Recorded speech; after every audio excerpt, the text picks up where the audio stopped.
अस्सलामुअलैकुम नाज़रीन, सियासत टीवी के कौमी खबरनामे में आपका इस्तकबाल है। मैं हूं मन्नान जाबरी। सबसे पहले पेश है हेडलाइंस। पेपर लीक तनाज़े के दरमियान नीट यूजी काउंसलिंग मुलतवी, जल्द होगा नई तारीख का ऐलान। मोदी हुकूमत ने लाखों नौजवानों से सफेद झूठ बोला, उनका मुस्तकबिल तबाह कर दिया। मल्लिकार्जुन खड़गे की तनकीद, कहा बीजेपी आरएसएस ने पूरे तालीमी निजाम पर किया है कब्जा।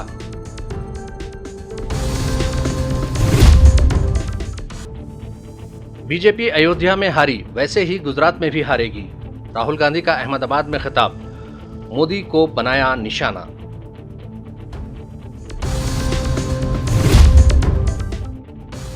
हाथरस सानेह के बाद बाबा सूरजपाल का पहला बयान, कहा लोगों को इंतजामिया पर एतमाद रखना चाहिए, किसी भी बाबा पर यकीन न रखें। मायावती का मुतासिरीन और अवाम को मशवरा।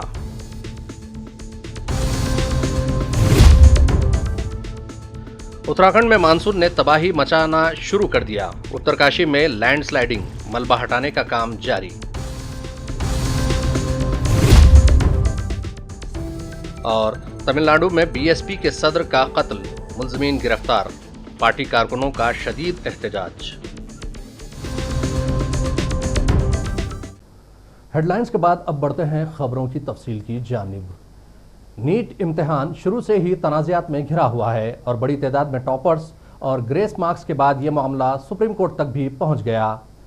एनटीए यानी नेशनल टेस्टिंग एजेंसी ने 23 जून को ग्रेस मार्क्स हासिल करने वाले तलबा का दोबारा इम्तिहान लिया था। दरियासना नीट यूजी काउंसलिंग जो आज यानी 6 जुलाई को शुरू होने जा रही थी, उसे मुलतवी कर दिया गया। रिपोर्ट के मुताबिक जल्द ही नई तारीख का ऐलान किया जाएगा। एनटीए के जरिए किए गए नीट इम्तिहान के नताइज के ऐलान के बाद से मुसलसिल तनाज़ा चल रहा है। 1563 तलबा को ग्रेस मार्क्स दिए गए, जिसके बाद धांधली के इल्ज़ामात आयद होने लगे। दोबारा इम्तिहान कराया गया था। आज दोबारा इम्तिहान में कामयाब होने वाले तलबा के लिए काउंसलिंग की जानी थी, लेकिन आज होने वाली काउंसलिंग मुलतवी कर दी गई। नेशनल टेस्टिंग एजेंसी यानी एनटीए ने सुप्रीम कोर्ट के सामने दावा किया कि अंडर ग्रेजुएट सतह के मेडिकल समेत कुछ दूसरे कोर्सेस में दाखिले के लिए 5 मई को होने वाले कौमी अहलियत और दाखिला टेस्ट नीट 2024 मुकम्मल तौर पर मुनसिफाना हो और किसी खलल के बगैर राजदाराना तरीके से अंजाम दिया गया था और इसके नताइज को शाज़ व नादिर गैर मुनसिफाना तर्ज अमल की वजह से मनसूख नहीं किया जा सकता। एनटीए ने अदालत उज़्मा में दाखिल करदा अपने हलफनामे में ये दावा किया है।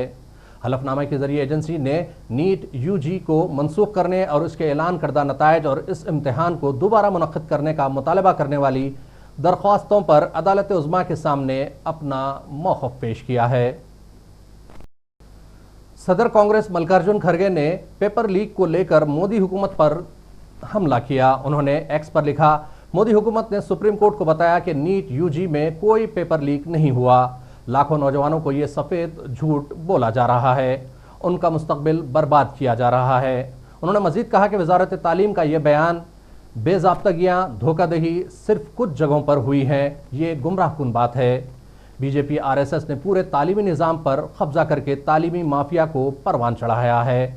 एनसीईआरटी की किताबें हों या इम्तिहानात में लीक हो जाना, मोदी हुकूमत हमारे तालीमी निज़ाम को तबाह व बर्बाद करने पर तुली हुई है।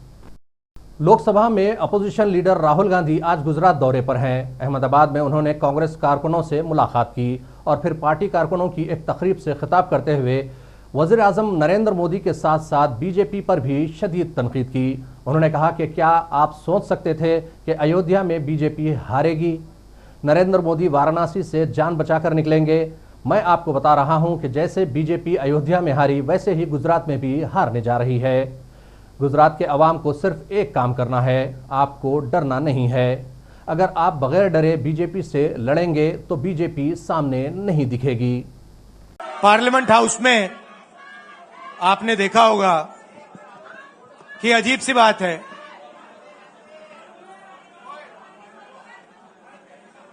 बीजेपी की जो पूरी मूवमेंट थी, राम मंदिर की, अयोध्या की मूवमेंट थी। सही बात। शुरुआत अडवाणी जी ने की थी, रथ यात्रा हुई थी, उसमें आपने अडवाणी जी को रथ पे देखा था। कहा जाता है कि नरेंद्र मोदी जी ने उस यात्रा में अडवाणी जी की मदद की थी। इनकी शुरुआत वहां हुई, राइट? ठीक है। रथ यात्रा चली और पार्लियामेंट में मैं सोच रहा था कि उन्होंने राम मंदिर का इनॉग्रेशन किया और राम मंदिर के इनॉग्रेशन में अदानी जी दिख गए, अंबानी जी दिख गए, मगर गरीब व्यक्ति वहां कोई नहीं दिखा। आपने देखा होगा, टीवी पे देखा आपने। अब उसका नतीजा बताता हूं। पार्लियामेंट में मैं यहां बैठता हूं, यहां पे अयोध्या के एमपी बैठते हैं। देखा आपने उनका चेहरा, इंडिया गठबंधन के हैं, है ना। मैंने उनसे पूछा कि भैया आप मुझे एक बात समझाओ, ये बीजेपी ने अपनी पूरी पॉलिटिक्स अयोध्या की पॉलिटिक्स थी। चुनाव के पहले इन्होंने राम मंदिर का इनॉग्रेशन किया, राम भगवान को पॉलिटिसाइज करने की कोशिश की, मीडिया में फैला दिया। मैंने उनसे पूछा भैया एक बात बताओ, ये हुआ क्या कि उन्होंने राम मंदिर का इनॉग्रेशन किया और इंडिया गठबंधन अयोध्या में चुनाव जीत गया, ये हुआ क्या? और मुझे जवाब उन्होंने दिया, मैं ये जवाब आपको देना चाहता हूं। उन्होंने कहा राहुल जी, मुझे पता लग गया था, तकरीबन 6 महीने पहले मुझे पता लग गया था कि मैं अयोध्या से लड़ूंगा, और जिस दिन मुझे पता लगा उस दिन मुझे यह भी मालूम था कि मैं सिर्फ लड़ूंगा नहीं, इंडिया गठबंधन अयोध्या से जीतने जा रहा है। कांग्रेस के तर्जुमान रणदीप सुरजेवाला ने मरकज की मोदी हुकूमत पर तनकीद की। उन्होंने कहा कि मोबाइल फोन टैरिफ बढ़ा दिए गए, जिससे आम आदमी पर मजीद बोझ बढ़ गया है। उन्होंने ये भी कहा कि टेलीकॉम कंपनियों को मरकज की मोदी हुकूमत कीमतें बढ़ाने से रोक सकती है, लेकिन उसने ऐसा नहीं किया।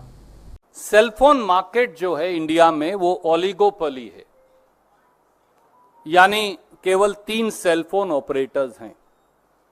रिलायंस जियो 48 करोड़ सेलफोन यूजर्स, ये मैं नहीं कह रहा, मैं ट्राई की सबसे लेटेस्ट रिपोर्ट आपको भेज रहा हूं, ये उसका डेटा है, उसका एक्सट्रैक्ट अलग से भेज रहा हूं। Airtel 39 crore cellphone users, Vodafone idea 22 crore 37 lakh cellphone users, कुल 109 करोड़, कुल सेलफोन यूजर्स 119 करोड़। बाकी सरकारी कंपनियों के पास मुश्किल से बचते हैं 10 करोड़ के करीब।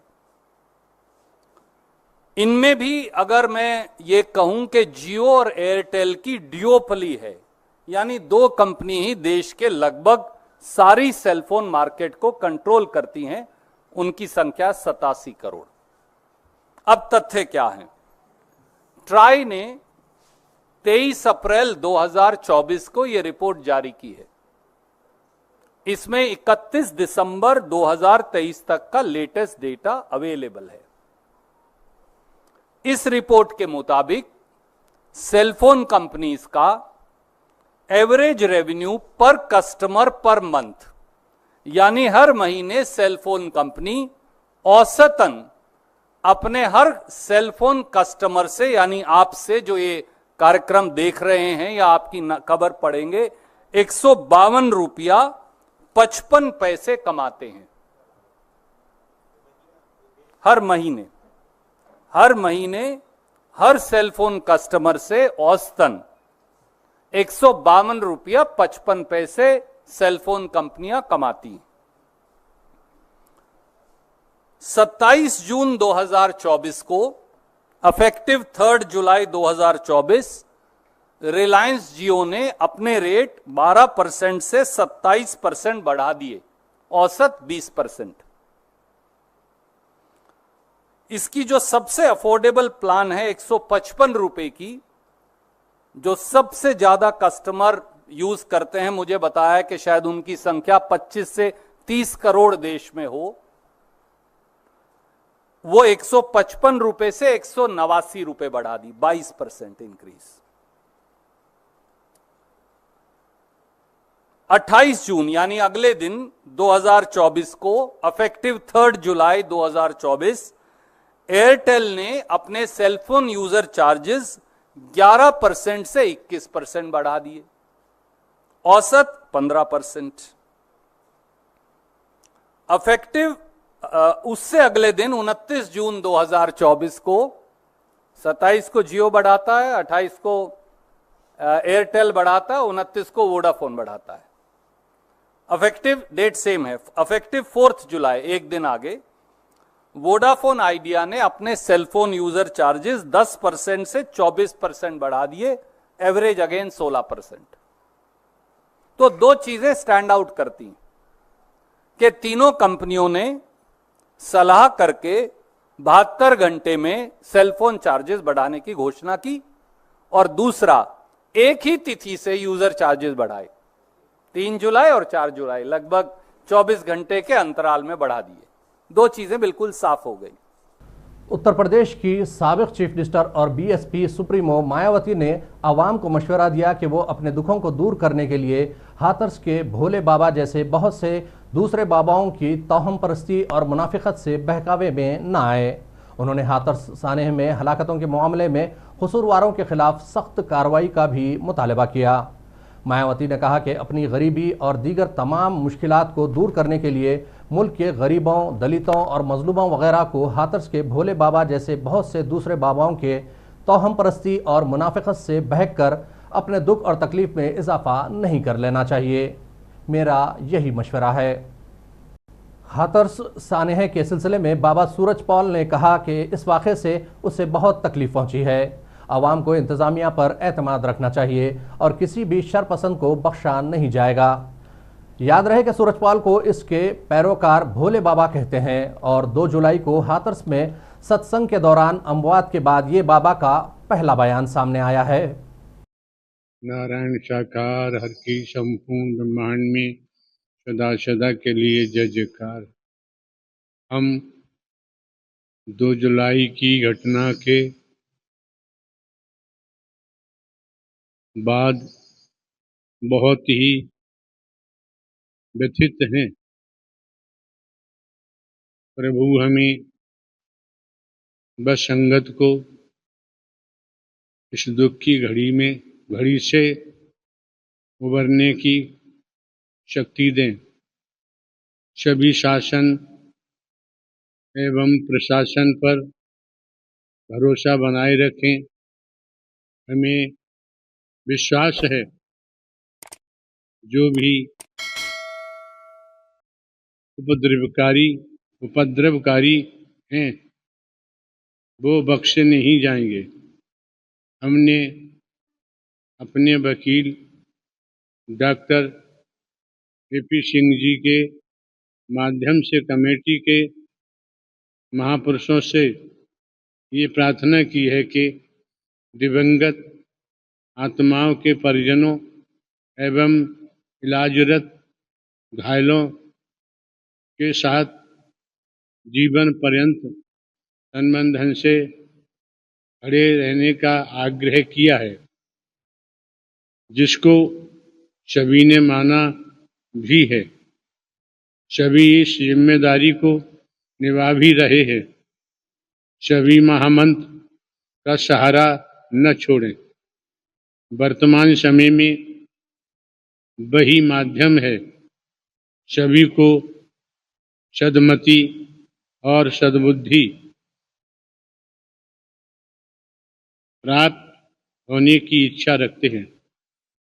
नारायण साकार हर की संपूर्ण ब्रह्मांड में सदा सदा के लिए जय जय।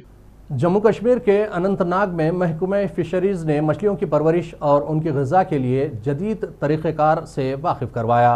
डायरेक्टर महकमा मोहम्मद सिद्दीक़ ने मीडिया को तफसीलात फ़राहम की। उन्होंने बताया कि जम्मू कश्मीर में सालाना बुनियाद पर नदियों नालों में सफाई के अलावा मछुआरों के रोजगार के लिए काम किया जाता है। मुकामी अफराद ने भी महकमे की इस कोशिश की भरपूर सताइश की। देखिए, आज तो हमने तकरीबन 3 लाख के करीब सीड यहाँ पे डिपॉजिट करने जा रहे हैं। मतलब कुछ तो हमने किया अराउंड 1,50,000 तो हमने डिफरेंट लोकेशन पर, जैसे हमने संगम में किया, बीज बिहार में किया, खानाबल में किया, यहाँ पे अशजीपुर में किया और एक यहाँ पे अशजी शेरबाग में हमने किया। इसके अलावा हमारे जो अपर रीचेज़ है यहाँ पे इस जहलम के, वहाँ पे भी हम करने जा रहे हैं और कुछ सरस भी है जहाँ पे बहुत पोटेंशियल है, तो वहाँ पे हम आज स्टॉकिंग करने जा रहे हैं। ये एक डिपार्टमेंट का एनुअल प्रोग्राम है, ये replenishing and rejuvenation of ichthyofauna in the waterways of J&K। ये हमारा एनुअल प्रोग्राम होता है जिसमें हम कोशिश करते हैं कि ये जो हमारा डेमोग्राफी है इस रिवर्स की, नदियों की, नालों की, तो इसमें हम कंसिस्टेंसी रहे, कांस्टेंट रहे, इसमें कोई डिक्लाइन ना हो, क्योंकि अल्टीमेटली ये जो हम यहाँ पे सीड डिपॉजिट करने जा रहे हैं फ्यूचर में, ये एक रोज़गार है जो हमारे माहीगीर है, तकरीबन 150 के करीब हमारे माहीगीर है जिनका लाइवलीहुड इसी पे डिपेंड है। तो हमारे लिए एक बहुत ये इंडिस्पेंसेबल है कि एब्सोल्युटली नेसेसरी है कि हम इसकी एक कांस्टेंट पॉपुलेशन यहाँ पे नदी नालों में मेंटेन कर सकें ताकि उनका रोज़गार मतलब वो भी बरकरार रहे। ये बहुत अच्छा प्रोग्राम है, इससे जो फिशरमैन हैं उनको रोज़गार मिल सकता है, उनका सब कुछ इसी पे डिपेंडेंट है, तो उनको अच्छी तरह रोज़गार मिल सकता है इसकी वसादत से। तो आपने भी हिस्सा लिया इसमें, आप कितने खुश हैं कि बिल्कुल आपने अपने हाथों से यहाँ के लोकल जो हैं, बहुत सारे लोकल्स ने इसमें हिस्सा लिया है? बिल्कुल, मैं आज बहुत खुश हूँ, मैंने इसमें हिस्सा लिया। ये बहुत अच्छा इनिशिएटिव है फिशरीज़ डिपार्टमेंट की तरफ से, तो आइंदा ऐसे प्रोग्राम्स होने चाहिए। अच्छा, ऐसे प्रोग्राम्स होने चाहिए। बिल्कुल बिल्कुल। उत्तराखंड में मानसून ने तबाही मचाना शुरू कर दिया। मानसून की पहली बारिश की वजह से पूरी रियासत में हर तरफ तबाही देखने में मिल रही है। पहाड़ों से लेकर मैदानी इलाकों तक सिर्फ पानी और लैंडस्लाइडिंग नजर आई। पहाड़ों पर मुसलसिल मूसलाधार बारिश की वजह से रियासत की तमाम नदियां बह रही हैं। बद्रीनाथ में पानी की सतह मुसलसिल बढ़ रही है। गंगोत्री में भागीरथी नदी के पानी की सतह में मुसलसिल इजाफा हो रहा है। वहीं उत्तरकाशी में मुसलसिल बारिश मुसीबत का सबब बन चुकी है। बारिश के बायस अब सड़कों पर मलबा आना शुरू हो चुका है। इसके साथ ही मिट्टी के तोदे गिरने के वाकयात भी पेश आ रहे हैं। उधर आसाम में सैलाब से सूरत हाल संगीन हो चुकी है। इंसानों के अलावा जानवरों के भी शदीद मुतासिर होने की इत्तलात हैं। सैलाब मुतासरीन ने मीडिया को अपनी मुश्किलात को बयान किया और कहा कि हमारा जीना दो भर हो चुका है। तकरीबन 100 से ज़्यादा ख़ानदान सैलाब से मुतासिर है। मकानात, दुकानात और हफ्तावारी बाजार के नाम और निशान मिट चुके हैं। गांव के गांव बह गए। लोगों ने हुकूमत से इमदाद की अपील की है। ये मेरा घर था, 1 महीने में इरोशन के कारण मेरा घर टूट गया है। अभी मैं एक दूसरी आदमी के घर में रह रहा हूँ। मेरे अभी कोई घर नहीं। आपके फैमिली में कितने? मेरे फैमिली में मेरी 2 बेटियां है, माँ है, फैमिली है। तो अभी दूसरे के घर में अभी उसमें भी बहुत पानी है, इतनी से पानी है। हम उससे सरकार अभी एक शिविर में रह चुके हैं, रिलीफ कैंप में।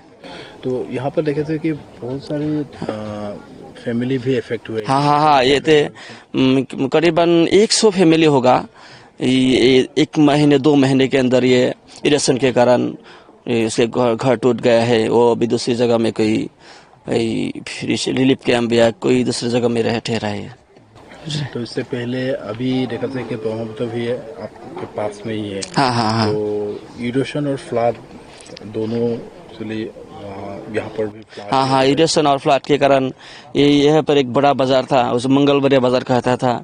2 साल में ही और कम से कम 50 घर में लोगों का घर था। इरोशन के कारण अभी भी टूट गया है और इरोशन बहुत ज़्यादा है। हमारा ये संदेह है कि सस्पेक्ट है कि अगले 2-3 सालों में गाँव नहीं रहेगा, ऐसा लग रहा है। हम गवर्नमेंट से रिक्वेस्ट करते हैं कि आप तुरंत इस इलाके को बचाइए, सॉल्यूशन कीजिए, हम लोगों को बचाइए। मतलब बहुत सारे लोगों को सिमिलर प्रॉब्लम फेस करना। हाँ, बहुत प्रॉब्लम है। बहुत प्रॉब्लम के कारण कोई घर इस साल भी इस पानी के कारण बहुत सारे घर टूट गए हैं। बहुत प्रॉब्लम है। तो फ्लड और इरोशन दोनों चल रहा है, एक साथ चल रहा है।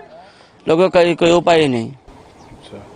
तो आपका अभी आपके घर भी नहीं है? नहीं, मेरा घर अभी घर नहीं है, मैं दूसरे के घर में रह रहा। बीएसपी की तमिलनाडु यूनिट के सदर आर्मस्ट्रांग को गुज़िश्ता रोज चेन्नई में कत्ल कर दिया गया। उन पर जुमा 5 जुलाई की शाम पेरम्बूर में वाक़े उनके घर के बाहर हमला किया गया। जख्मी आर्मस्ट्रांग को दवाखाना ले जाया गया, जहां डॉक्टरों ने उन्हें मुर्दा करार दिया। बीएसपी सुप्रीमो मायावती ने इस कत्ल पर सवाल उठाए और सख्त कार्रवाई का मुतालबा भी किया, जिसके बाद चीफ मिनिस्टर M.K. स्टालिन ने हमलावरों की गिरफ्तारी की इत्तला सोशल मीडिया पर दी। कत्ल पर अफसोस का इजहार करते हुए M.K. स्टालिन ने हमलावरों की गिरफ्तारी की इत्तला दी। उन्होंने कहा, बहुजन समाज पार्टी के रियासती सदर आर्मस्ट्रांग का कत्ल हैरानकुन और इंतहाई अफसोसनाक है। पुलिस ने रातों रात कत्ल में मुलविस लोगों को गिरफ्तार कर लिया। और आखिर में फिर एक मरतबा नजर डालते हैं हेडलाइंस पर। पेपर लीक तनाज़े के दरमियान नीट यूजी काउंसलिंग मुलतवी, जल्द होगा नई तारीख का ऐलान। मोदी हुकूमत ने लाखों नौजवानों से सफेद झूठ बोला, उनका मुस्तकबिल तबाह कर दिया। मल्लिकार्जुन खड़गे की तनकीद, कहा बीजेपी आरएसएस ने पूरे तालीमी निजाम पर किया है कब्जा।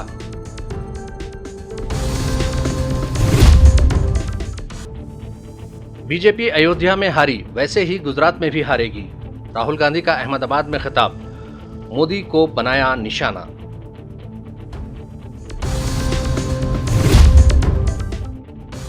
हाथरस सानेह के बाद बाबा सूरजपाल का पहला बयान, कहा लोगों को इंतजामिया पर एतमाद रखना चाहिए, किसी भी बाबा पर यकीन न रखें। मायावती का मुतासिरीन और अवाम को मशवरा।